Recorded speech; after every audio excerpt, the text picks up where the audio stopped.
This is the Hockey Podcast Network, your home for hockey talk on every team in the NHL.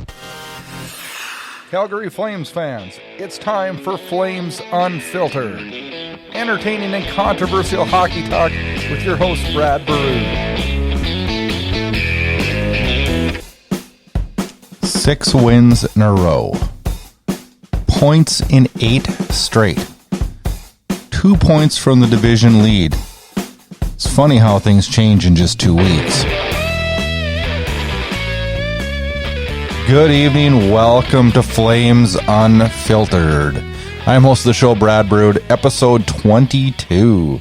Recorded it on a Wednesday night, December 11th. Flames have tonight off.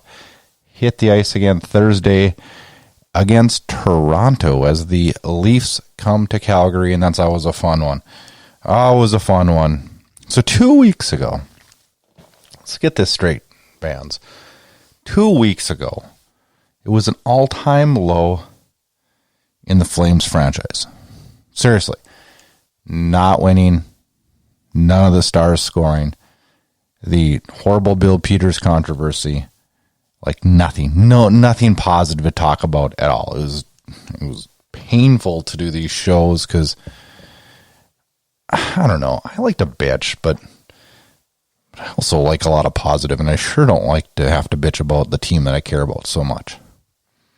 It's really a reality check when you think about how things can change in 2 weeks and how we need to be happy where we're at right now and thankful for where we're at because things can change quickly. We could be back right where we were in 2 weeks if we don't keep up the solid play. The attitude is so much different in this organization right now. So much different. Zach Rinaldo summed it up in his postgame the other night when he said that when he came up, you could hear a pin drop in this room, and there was no fun. And now there's a whole lot of fun going on. Watching the past few games and watching the success of the third line, especially against Colorado, and I think the fourth line had a great night against Arizona. It made me forget about the stars on the team. With all the line shuffling and everything that's gone on with that, I was actually watching, and the fourth line was nice, and I thought, what line am I missing here? I'm like, where's the Monahan line? I haven't seen that for a while. It's crazy how when your depth guys are producing it makes it so much easier, on your stars. And then we see guys like Gaudreau break out a little bit, and guys like Monahan get some timely goals, and it's crazy. I have another feeling to talk about, and that was when I was watching the Avs game on Monday night, a game in which the Flames, I thought, looked really, really good. I have no question in my mind. I believed it last year in the playoffs, and after watching the 3 regular season games we played this year so far with Colorado, I don't think there's anybody better in the NHL than Nathan MacKinnon. Now I know the guys up north will argue with me and tell me their guy McDavid's better. And he might be. But I got a couple differences there. I think McDavid's quicker, straight on skating. But I think McKinnon's able to control the game more. He controls the puck better. He can maneuver better. He's quicker. He's more elusive. This guy scares the hell out of me as a Flames fan. Scares the hell out of me. Colorado is going to be one tough out. One tough out come playoff time. This team's for real. Every team, everywhere. The Hockey Podcast Network. Hey, the Hockey Podcast Network, which Flames Unfiltered is very, very, very proud to be part of. And some big news to talk about. A new podcast, episode 1 and 2 are out right now. Make sure you check out both of them. From former NHL player, Terry Ryan. He is one of the more funny guys you'll ever hear. He's got great hockey insight. You've heard him on Spittin' Chicklets. He's joined the Hockey Podcast Network. His bi-weekly show, episode 1 and 2 are out. Get out there, download it, check it out.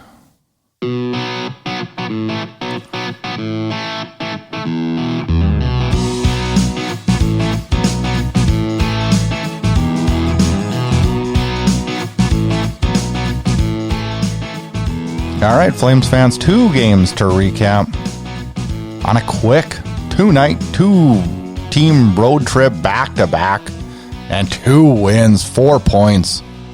Damn, I said if we got 2, we'd be happy. We got 4.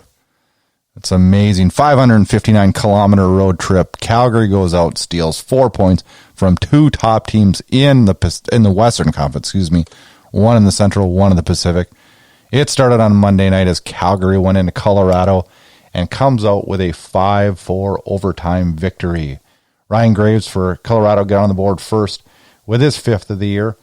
Calgary tied it up 9:33 mark of the second period when Derek Ryan got his 5th. I liked that goal. That was a timely goal and a good goal.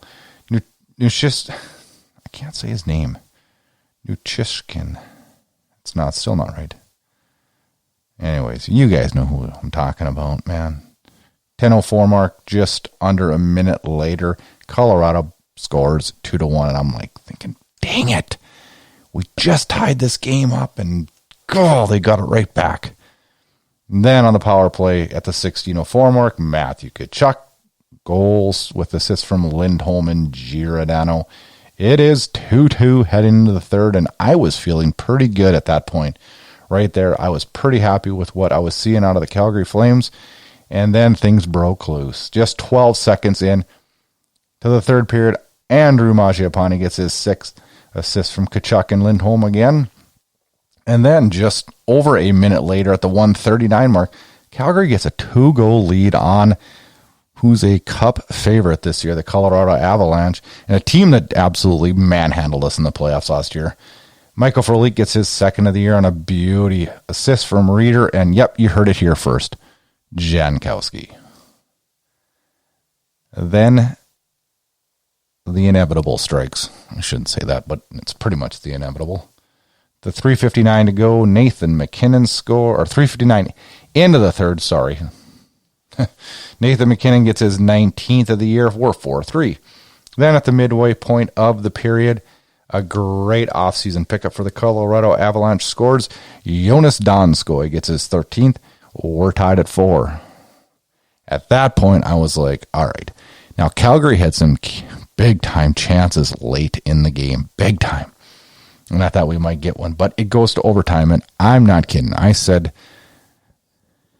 to a couple people on Twitter, I was talking to a couple of my buddies, and I said, we're dead.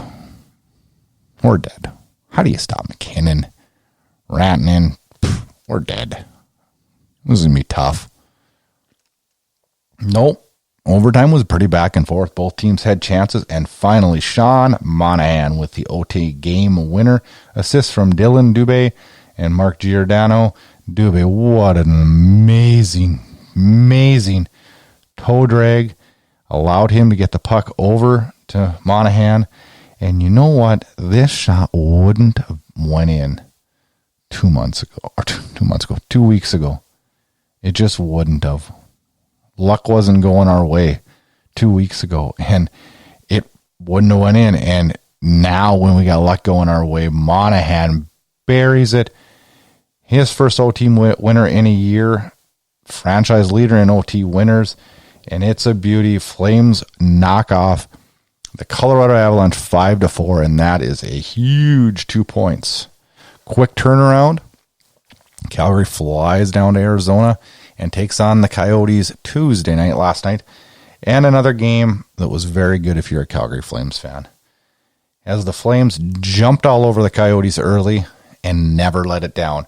Michael Frolik, just 2:11 in, gets his 3rd of the year on a beautiful goal, assist from Zach Ronaldo. Johnny Gaudreau just 2 minutes later makes it 2-0. Gaudreau's 7th, assist from Ryan. 2-0 Flames after 1. Rolling on into the second period, Ronaldo gets his 2nd, assist from Frolik. Monahan gets his 10th. At the 14-18 mark, it's 4-0. Late in the period, with just 11 seconds to go, Jacob Chychrun gets his 7th. 4-1 Calgary after 2, and everybody's feeling amazing in Calgary land. Third period, more of the same. Milan Lucic gets his 3rd. Yep, you heard it. Milan Lucic. An offensive threat for the Flames. Funny how that goes now. Assist from Anderson and Hannafin at the 14:32 mark, 5-1 Calgary. That one was on the power play. Kessel gets one with just 32 seconds to go on the power play. His 7th of the year to make it 5-2. Flames control. One negative from this night, a negative and a positive. Calgary allows 48 shots on net. That's a lot. That's something that they're definitely going to have to get tightened up. I thought they looked tired in the third period. I thought things started to unravel a little bit. I thought Calgary looked just a little bit tired. On the positive of that, though, Talbot in a relief makes 46 saves, and that is big time for him. As you know what, anytime you can get a win with your backup in net in the National Hockey League, that's huge. That is very, very, very huge. Calgary, another 2 points. They stayed overnight last night in Arizona. Hopefully, you know what? I hope the guys went and had a little bit of fun. They deserve it right now. Flew back to Calgary today. Leafs are in town tomorrow night, Thursday night. It should be a good one. It's always fun when your Canadian rival comes to town. This is the Hockey Podcast Network, your home for hockey talk on every team in the NHL.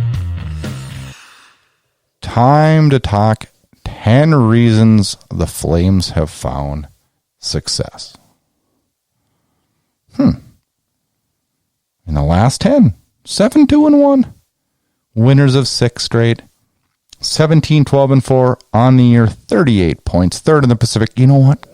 Flames fans, it is so fun to say this. Just 2 points back of Arizona and Edmonton. That's pretty damn impressive. I thought about it. And I came up with 10 short, concise reasons on why things have changed and why the Flames are winning games. And number 1 has nothing to do with this team. Kind of. It has to do with the hockey gods. And I think when teams pull together, and whether it was the Bill Peters situation or a new coach or whatever it is, this team found a way.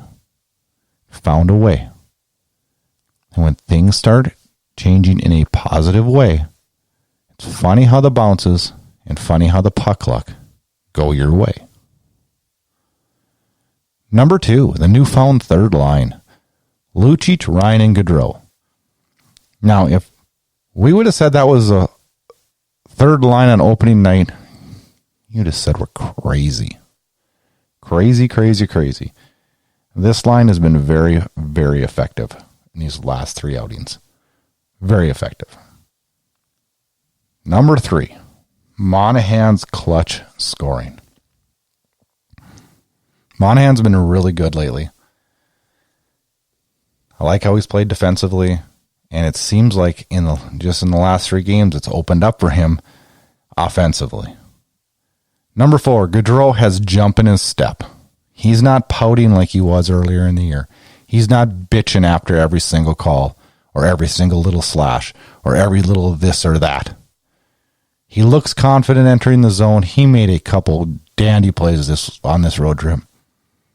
He looks good. He has that jump. It's fun to see that back in his game. Number 5, Ronaldo finds the net twice, 2 games in a row, plus he's been a physical presence. This is a great thing, but it's also going to create some havoc for the Flames coaching staff on what they're going to do when we get Zarnik and Bennett back, who, from what I've been told, are not far out. Zarnik's on a conditioning stint, and Bennett is skating and could be back tomorrow night. We'll see about that. I don't know how you change the lines right now with the way it is, so maybe they'll give him a little bit more rest and make sure he's okay. Now, do I think Ronaldo's better than Bennett long term? No, not a chance. Bennett's going to step into this lineup, and Bennett's going to be a key factor for this team down the stretch. Number 6, Lucic scores. Lucic has 3 goals in December. Yep, Edmonton fans, we're so sick and tired of hearing about James Neal. He has 0 in December. There, you can get one back at you.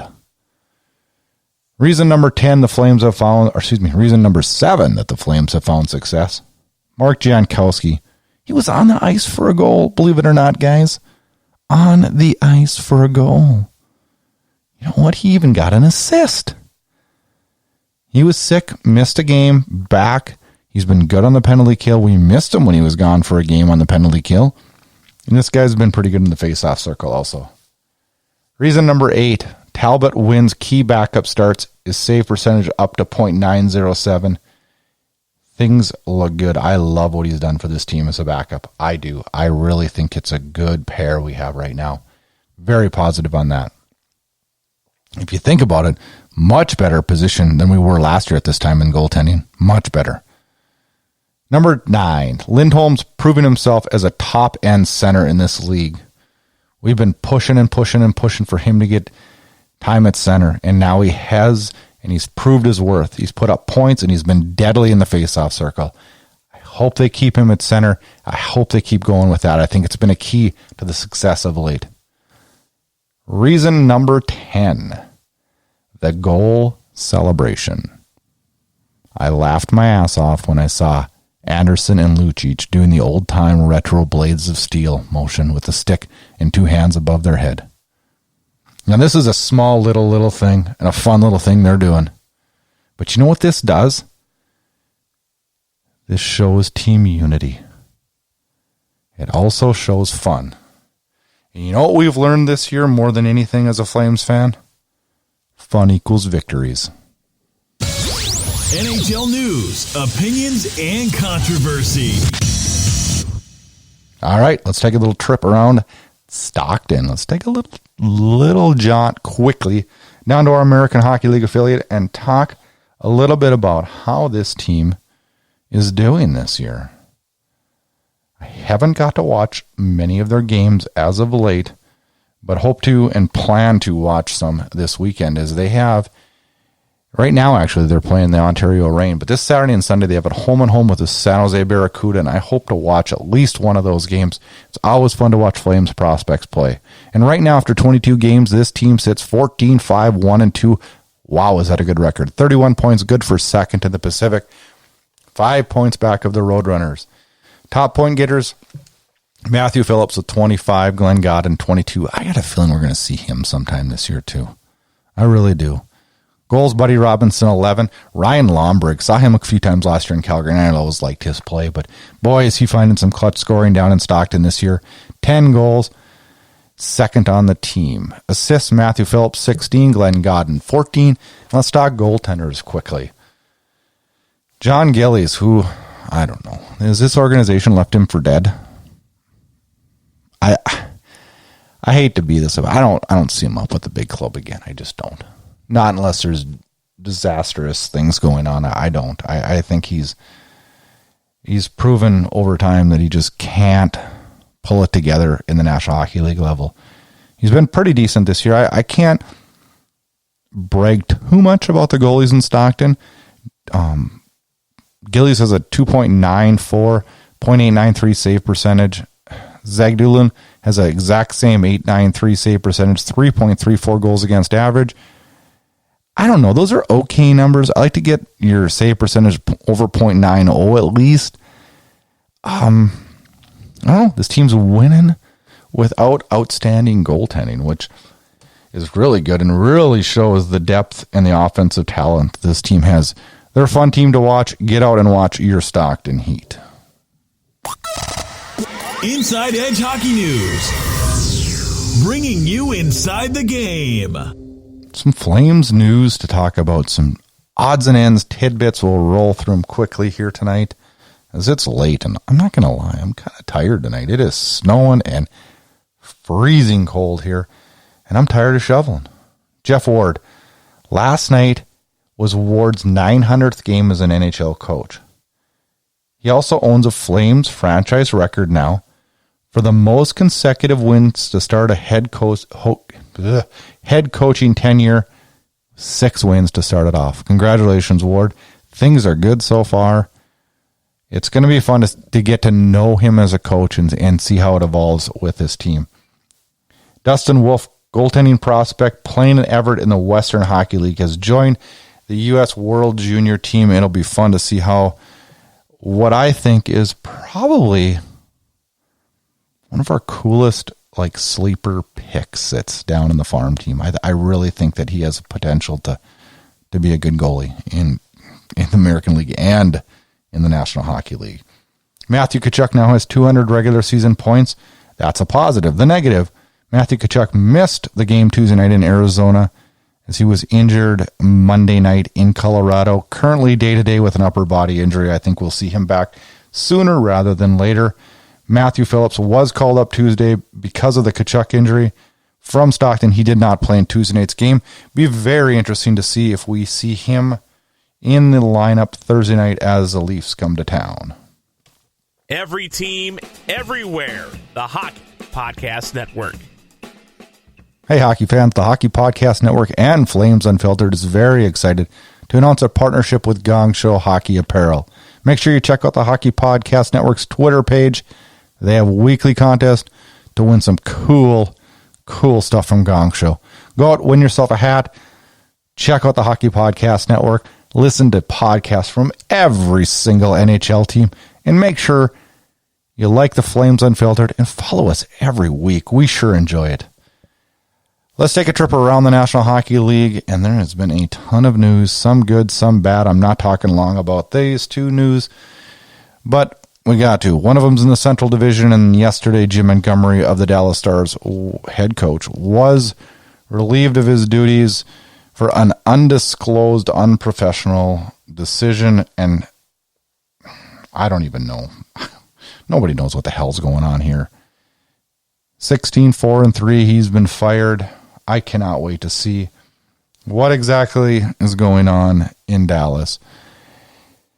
Then today, news broke that Peter DeBoer of the San Jose Sharks has been released of his duties for what they say is on-ice performance, nothing more, nothing less. Now, I'm tired of talking about coaches. I don't give a crap about coaches anymore. I feel bad for coaches because I think coaches are getting totally screwed over in this.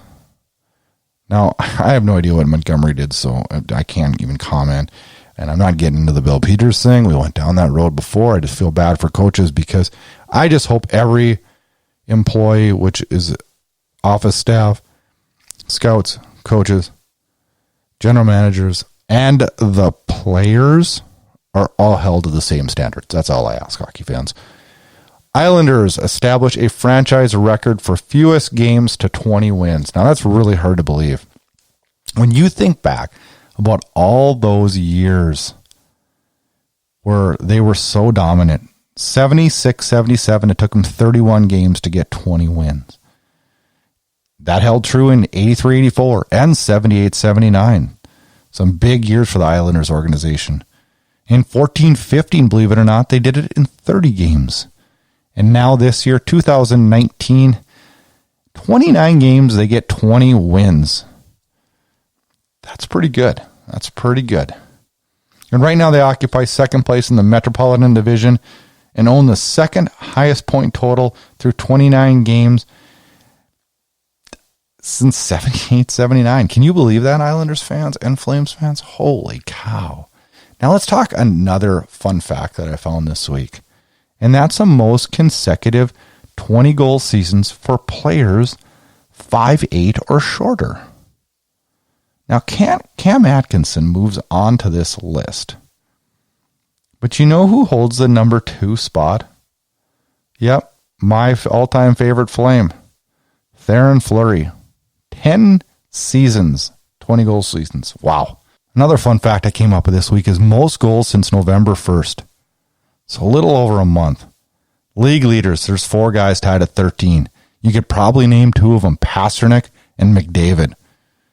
But Pajot and Aho at 13 goals since November 1st, I don't think you'd have been able to name those 2. Fan question of the week. It's a good one. Who do you think belongs in that final defensive slot? Oliver Kylington or Michael Stone? I thought about this for a while because I've been back and forth on this, and I've spoke highly of both of them and critiqued both of them too. But you know what? Here's where I stand on that. I think that the final D spot should be Oliver Kylington 70% of the time, and Stone subbing in 30% of the time. And here's why I say that. I think Oliver Kylington shows a lot of promise for the future. I think we need to monitor his workload, and because his decision making seems to get bad and his penalty taking gets bad after long runs of playing. Sub Stone in. I like Stone's shot. I think I like his stay-at-home defensive style. And there's certain teams that we need him in, and there's certain teams we need the run and gun of Kylington. I think having both of these are a great tool for the Flames and will help them be successful this year. Game previews, 2 games to preview as we head into another weekend of Calgary Flames hockey. Thursday night's always a fun one. The Toronto Maple Leafs come to town and take on the Calgary Flames. Calgary looks to win its 7 straight against this Canadian foe. Looked, I had to laugh. Toronto is coming off a 4-1 win Tuesday in Vancouver. And I take every chance I can to jab at Canucks fans. It looked like a home game for the Leafs in Vancouver. And you know what? I'm afraid it will be in Calgary too. Come on, Flames fans. Let's overpower the Leafs fans and let's be louder. But Toronto's got tons of fans through the whole country. And it was pretty evident on Tuesday night in Vancouver how many Toronto people were there watching, because it was pretty loud. Calgary coming off a 5-2 win Tuesday in Arizona. Toronto sits 15-13-4, 34 points, 5th in the Atlantic, 4 points out of a final wildcard spot, and that has people in Toronto in an uproar. Calgary sits 17-12-4, 38 points, 3rd in the Pacific, just 2 points out of a Pacific lead. Players to watch. Frederik Andersen, for me, is Toronto's guy I really want to watch. He's coming off a great performance Tuesday night where he stole the show. Toronto's in need of, points, period, but they can't play Frederik Andersen every single game. So I'm really interested to see how he responds, and I'm interested even more if he doesn't play and we get to see a backup in, because their backups have yet to win a game this year for them. And they're going to have to find a way. They're going to have to find another backup. They're going to have to find something, because you can't make the playoffs without having a backup that can get you a couple points. I'm really interested to see Calgary's third line, and will it stay effective or will it get switched up? It's kind of what I'm watching out of Calgary on Thursday night. I always look forward to a good Leafs-Flames battle. Should be a good one. Saturday afternoon, Carolina comes into Calgary. Carolina sits 19-11-1, 39 points, 4th in the Metro. And they hold the top wildcard spot in the Eastern Conference. They are coming off a Tuesday night 6-3 pounding of, the Edmonton Oilers. And that was fun, as that allowed us to move some ground on Edmonton. Thursday night they play in Vancouver, and then Saturday afternoon for a matinee version at the Scotiabank Saddledome, it is the Calgary Flames and Carolina Hurricanes. Thanks for tuning in, Flames fans. Flames Unfiltered. Check us out on the Hockey Podcast Network. Also, check us out on FlamesUnfiltered.com. All kinds of podcasts on there. Flames Talk, Flames News, Flames Social Media, everything. Check that out on FlamesUnfiltered.com. I am the host of the show, Brad Brood. Thank you so much for listening.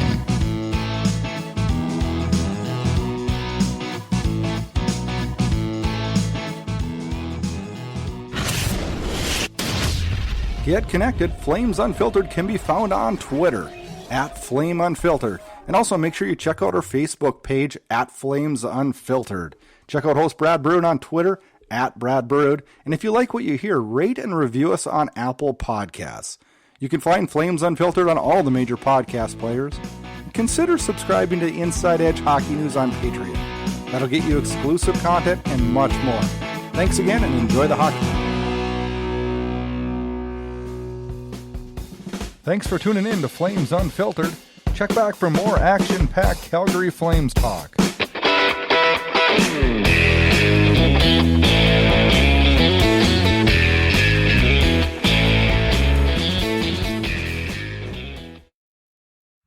You're listening to the Hockey Podcast Network on Twitter @HockeyPodNet.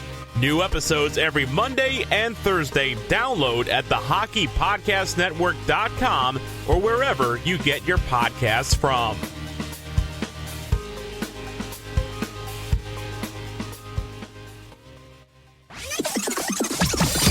This has been a production of Inside Edge Hockey News Radio, brought to you by the Hockey Podcast Network. This production is copyrighted and distributed by the Inside Edge Hockey Media Group.